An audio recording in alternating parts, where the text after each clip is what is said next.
Hello everyone and welcome to the Ministry Matters podcast. My name is Rohan and along with my wife Jill, we serve as the lead pastors of a 3 small location multi-site church, C3 Camden, Picton and Thirroul in southwestern Sydney and the Illawarra.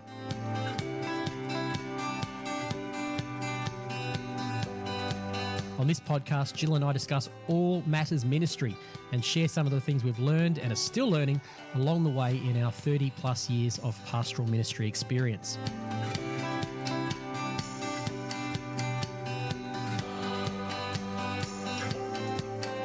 It's our particular hope that this podcast will be of help to small church pastors and their teams and encourage you to continue to minister effectively to the wonderful people that God has entrusted into your care.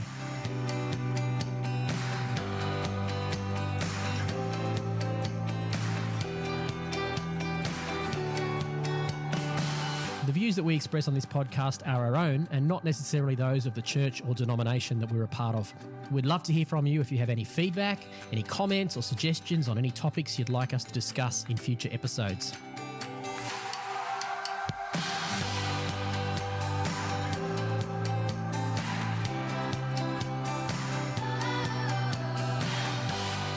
To find out more about us or our church, check out the show notes for links to all the relevant socials and websites. So without any further ado, let's get into today's conversation.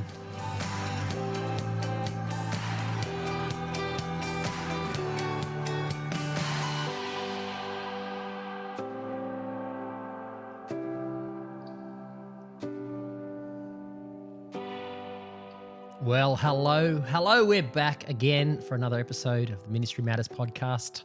Great to have you with us. And Hello. Of course, I am here with the amazing, beautiful Jill, who has changed her shirt between episodes. We had a lunch break in between recording, didn't we?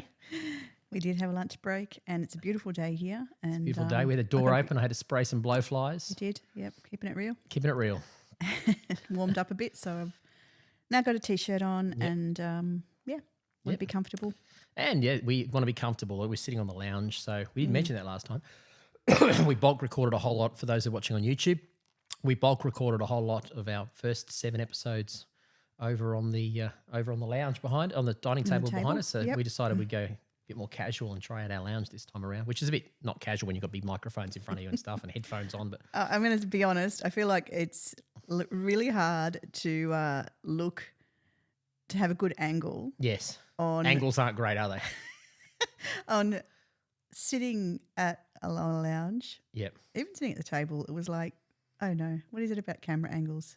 Well, you need space to set up good camera angles, and of course, in a small house, you have doesn't matter. Doesn't matter. We've actually got like 3 cameras set up here, 2 phones and a webcam, just to give us a few different angle shots. But that's really just for the YouTubers. We're not vain. Well, we probably are, but we're working through it. We're working on it. Yeah, we sure are. Well, we are going to continue our conversation from our last episode where we kind of touched on identifying Who are we looking future for? leaders. Who are we looking for? Who are we That looking was for? That was what it was called. I was jotting it into the notes and I was identifying leaders, and that's not what Jill said.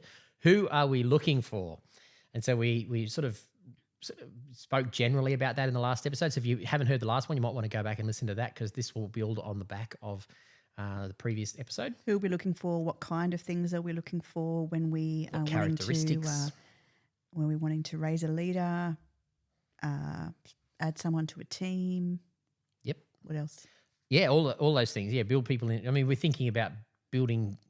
I guess it's not just in this context, probably it's more specific, not just to adding people to your team, although the principles apply, but it's more about that another level of developing the leaders around you, whatever level of leadership you're at. John Maxwell has his famous book was Developing the Leader Within You, but then my personal favorite book of his is Developing the Leaders Around You, which is more around, as a leader, once you've worked on once you're working on your own leadership development, it's about developing leadership gifts in other people. So what we want to do as leaders, we don't want to just be developing followers.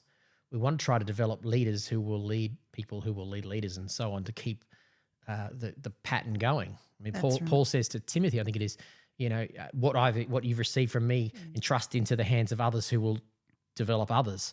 So it's that generational mindset. And so last time we talked, really after talking about it generally, we talked about some tips and tricks for developing and starting to identify and even begin the development of young millennials, Gen Zs, those in their late teens, 20s, early 30s kind of thing.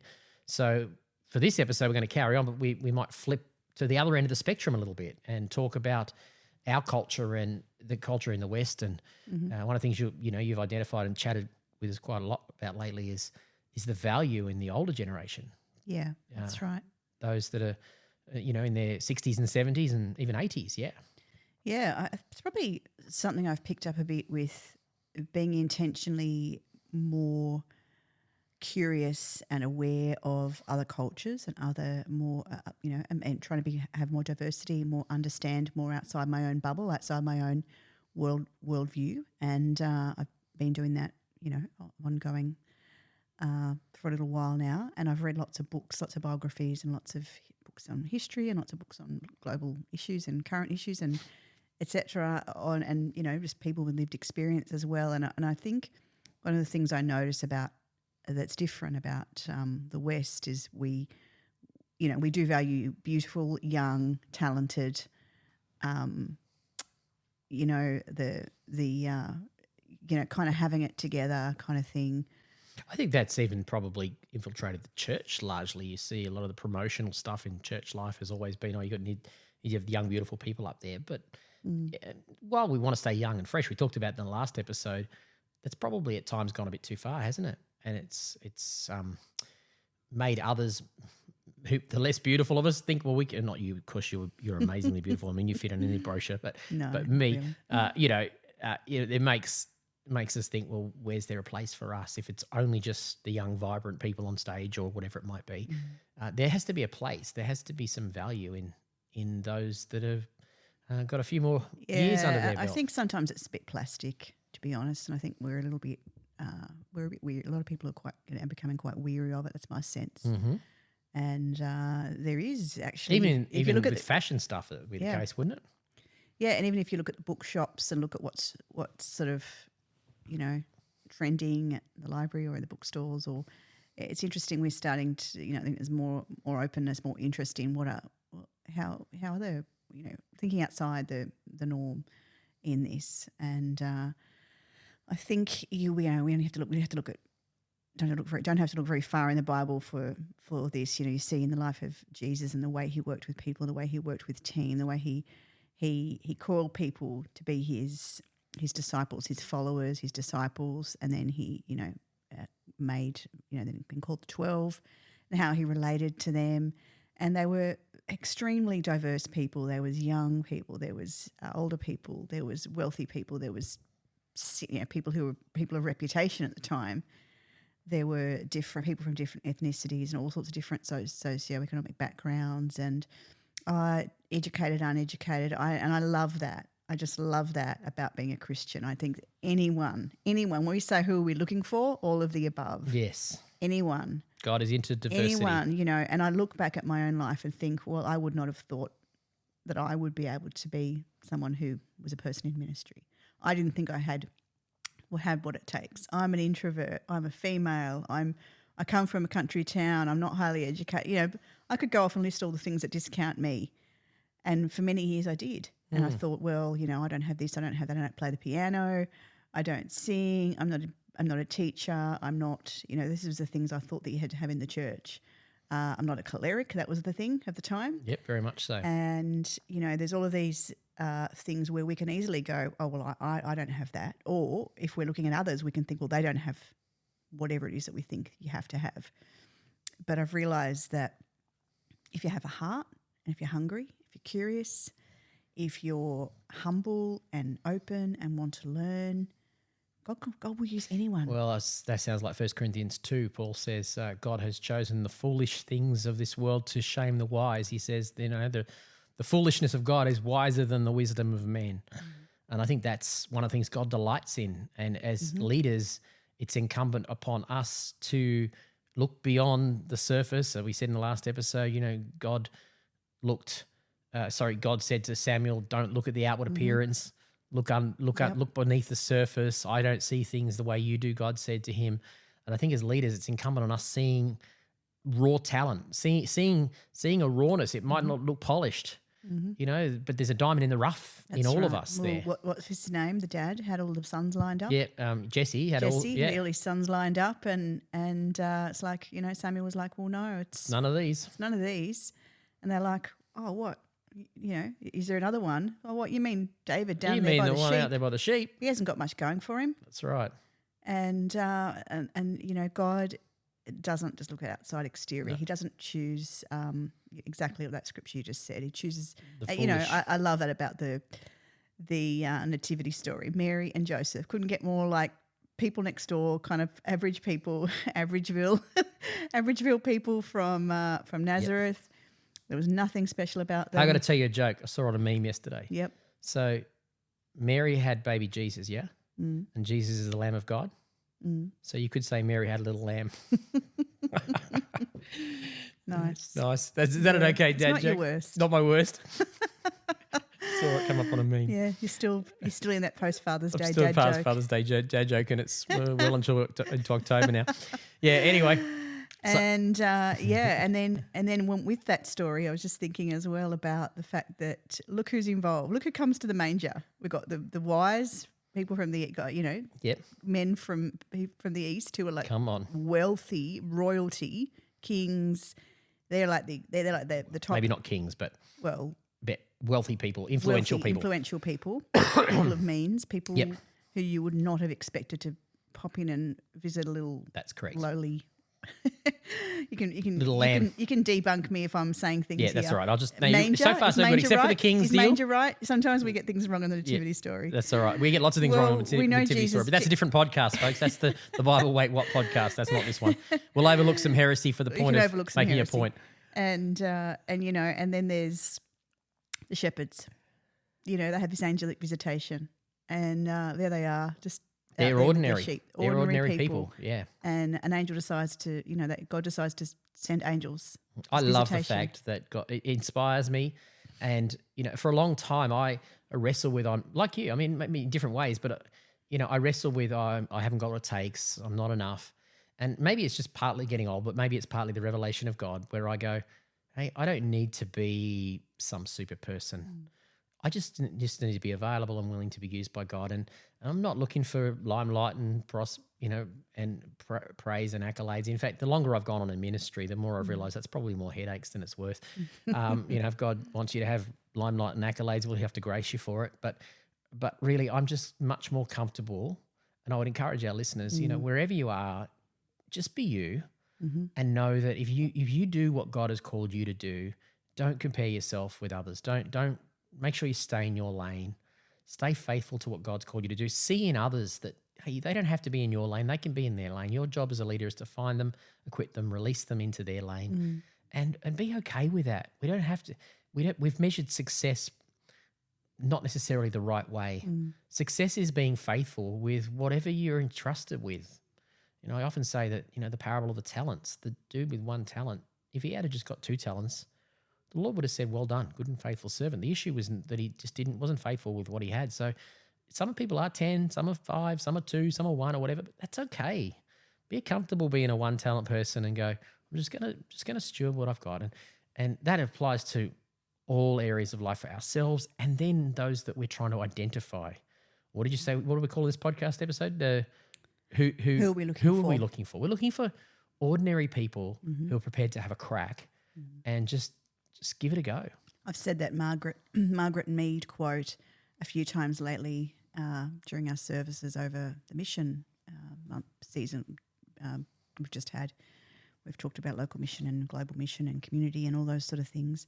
And there's this quote by a lady called Margaret Mead, and it's don't ever underestimate. I could get it a little bit I know wrong, the but gist of where you're don't going with ever it. underestimate the power of a small group of people, motivated, inspired group of people to change the world.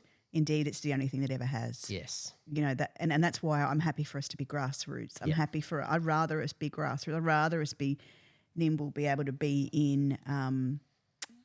You know, this is nothing wrong with being big. I'm not saying it's only good to be grassroots, but there's nothing wrong with being small. No. Nothing wrong with being grassroots and being able to go.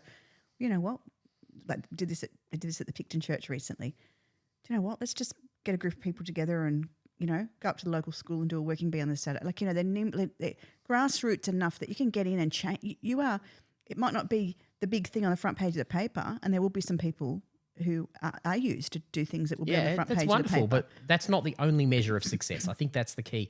We're trying to pitch this podcast towards leaders and teams of small and mid-sized churches, and there's a lot of narrative out there that makes us think that we haven't got what it takes, or grow. And I'm all for growth, and I'm all for stretching and developing. And if God brings more people, it's not like we can sit back on our laurels and go, well, that's all we are.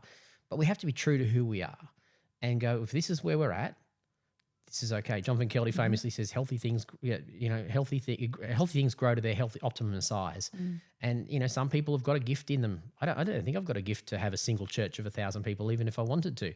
And you probably would say the same thing. So, we have 3 small churches, which adds up to a mid-sized church, but it has dynamics with it. But I think the thing is being comfortable with, this is who I am. This is what I'm called to do. I'm going to be all right in that. And then I'm going to empower others to be okay with what they're called to do. So, well, let's kind of shift to part 2. We talked last episode about the younger generation. Let's talk about this older, those in the older generation, how they can be effective. You sort of said there, that you've noticed a difference in other cultures and how they honour their elders. Maybe we haven't done that as effectively in our culture. How can we shift that in the church, and what are the benefits of doing so? Yeah, I've noticed in recent times that just the benefit, just the fruitfulness, just the blessing of older people and what they bring, and it's really, I think scales have fallen from my eyes. I've really become more and more aware of the fact that sometimes we don't, we look at someone's age and we think that we make an assumption maybe that they wouldn't be relevant, or they wouldn't be interested, or they wouldn't have the capacity to be involved, and things like that. I think the thing is that they have so much experience, they have wisdom, and and they are just wonderful to have among us. And I think that, not that it has to be this, but I do think that all of us crave to be loved and to be known.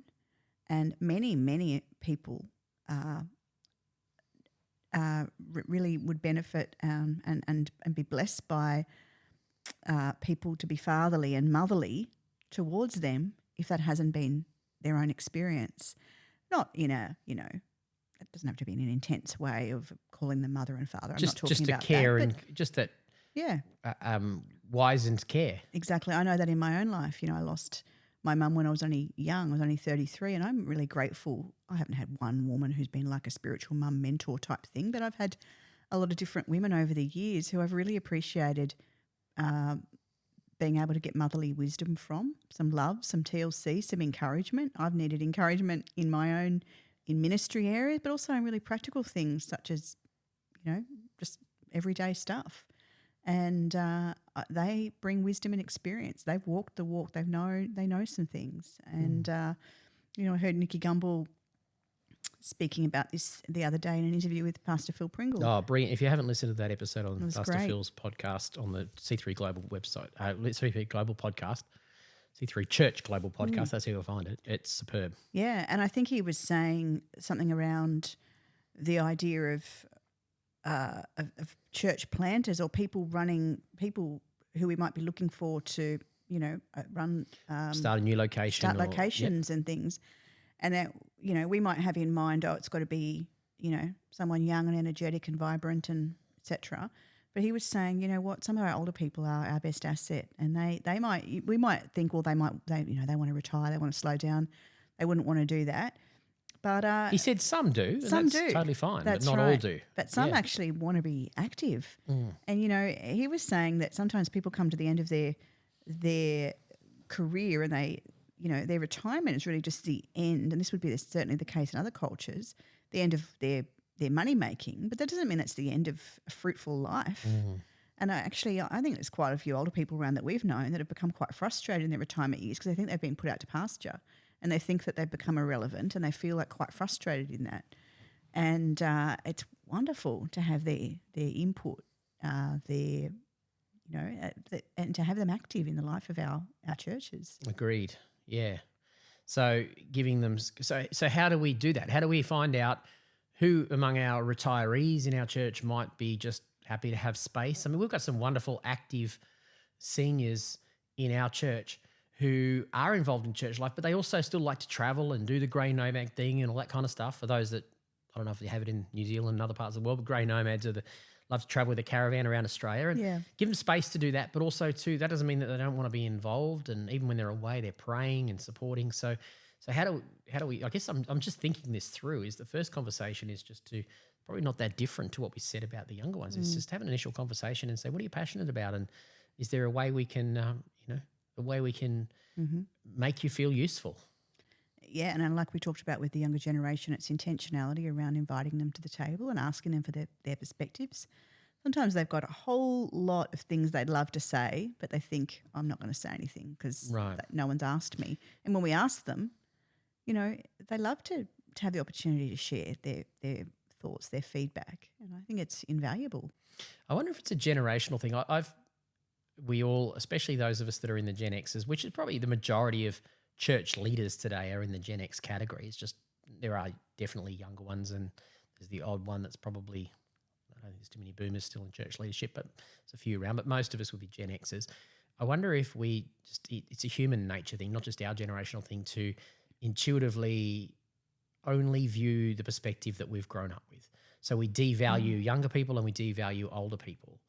And if we can truly become intergenerational and value older people and value their wisdom and their experience and help them to understand that, just because you've always done it that way doesn't make it right. They need to also, in the same way we need young people to be able to learn from older people, we probably need to help older people to realise, back in your day was great, but there are some things that are done differently now. Society has changed. You're not going to be beneficial to the community if you keep going, back in my day, this is how we did it. Whether it was right or wrong, we need to help people to embrace the younger generation. I can think of a few older people who are very, very active in our churches at engaging younger people and having them in their world. And I think that's a huge benefit, isn't it?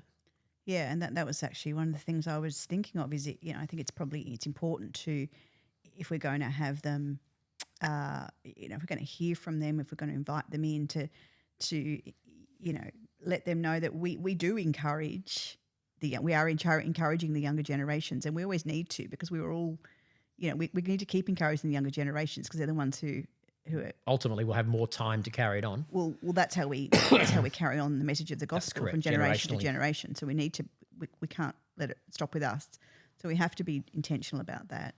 And so probably modelling that maybe around them, and again being a little bit mindful of language. So if we did get them to pray something from the front, or to say something publicly, or to say something, and they maybe prompt them a little bit to say, this is the kind of things that the young people would love. They love you to encourage them. They don't want you to, we don't want to be pulling people up on what they wear, or we don't want you to be pulling people up on stuff. That's not what we're about.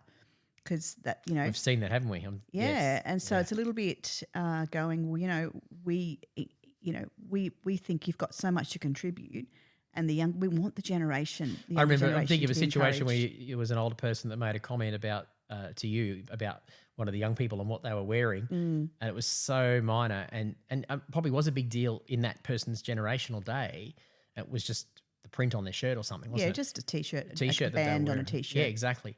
But you basically, your view was, I'm just glad they're in church. I'm just glad they're here, And so I think that is one of those things you're talking about, is being able to coach them.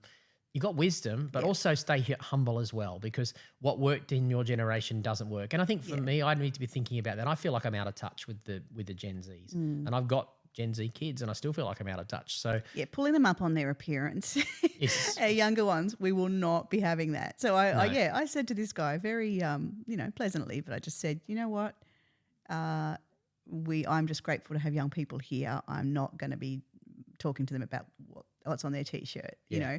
And, obviously that was someone who probably, wasn't really open for a lot of discussion anyway. But if that was going to be someone who we worked with ongoing, I'd have more. We talk more about that sort of stuff and help them to realise, like we've talked about before, about staying curious and not being curious and not conclusive. Not being conclusive. I think that this is the thing. One of the things about it, as we get older, we get more and more conclusive. We think we draw conclusions, and that's probably a fairly normal part of maturing and aging. We're finding that. I think we're deciding what we're about, and that's not a bad thing. But it is also good to, we don't want to be stiff-necked. Jesus talked about about the Pharisees all the time, but going, open your eye. There's all this stuff about things being revealed to you, and greater revelation, and greater depths of revelation and knowledge of God's love, and greater understanding. And that's the thing about the Christian life, is there's always more that God wants to open us up to. There's more levels of things He wants to show us, of things He wants to reveal to us in His Word. The work He wants to do in our hearts and our souls and our minds. And so I think if we lean into that and say, Lord, we want to be led by Your Spirit, show us. And I think encouragement, encouraging the older generation, giving them lots of encouragement and thanking them for what they've done, acknowledging the things that they've done, being grateful to them, and then, encouraging them that we want you to have a place at the table. We want to hear from you, and let's be intentional, letting them know let's be intentional about encouraging the younger generation, because often this is one of the issues that we hear, is that younger people feel criticised by older people. They feel, it's probably looked down on. Yeah, it's probably one of the things that is. You see the difference. You see the difference with even with us, with our kids and our grandkids. It's like, we're all, like you said, we don't keep up with the lingo and all of that. I don't think they care about that stuff. They don't want us to try and be trendy and cool, but they definitely will sense if they are being judged, or if they're being embraced and encouraged. And if they're being embraced and encouraged, what we said in the last episode about authenticity comes to the fore. They don't mind if you're old-fashioned and you say funny things and you look different to how they'd expect. That doesn't matter. But a person who's believed in, a young person who feels believed in, prayed for, encouraged, embraced, welcomed into their world, that's a huge thing to do. So we want to, on one hand here, we want to help older people to know you're not past it, you're not out to pasture. There's still, even if you are retired and you don't want to be massively involved, there's still wisdom you bring there, and help them and release them in that to the degree that they want to be, and also making sure that there is that culture of training them around what really matters. And so probably as a leader, as a pastor, you need to set some clear guidelines around that, because there will be some pushback in some older people around that, and that's just understandable. I've heard people say, well, if I'm 70 now, I'm not going to change my mind on things, and that's probably okay. That a little bit, like you said, we do get set, but we need to understand that, well, you don't need to change your mind. Don't become critical or cynical about people who have a different perspective on things, because society is very different. We understand sociologically that our young people are dealing in a different world with different problems to what we had when we were kids in the 80s, or when, boomers had when they were kids in the 60s. And so we need to just encourage our older people to go, you got value to add. But I think the number one thing you can add to the table is you can believe in young people. You don't be cynical. You believe in them. You encourage them. We'll look at examples like, Paul and Timothy and Mary and Elizabeth, just ones that I thought of different generations, where the older generation there is is encouraging the younger generation, and that person in the younger generation is so the trajectory of their life is totally impacted and changed because of the influence of this older person. Yeah, directing, guiding, encouraging. Well, so much encouragement. Even before Paul says to Timothy, "I am persuaded of the faith that lives in your mother, that's right, Lois, and your grandmother." No grandfather there, that's right. So no father or grandfather there, but there was a generational thing that was developed, wasn't there?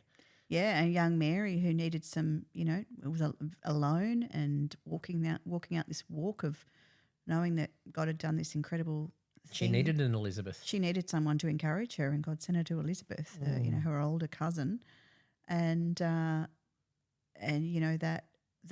didn't matter that there was a different generation. And this is one of the things that I think, we often have in smaller churches. We can see it as I wish we were big enough that we could have all these different groups, like a group for seniors and a group for this and that and young people.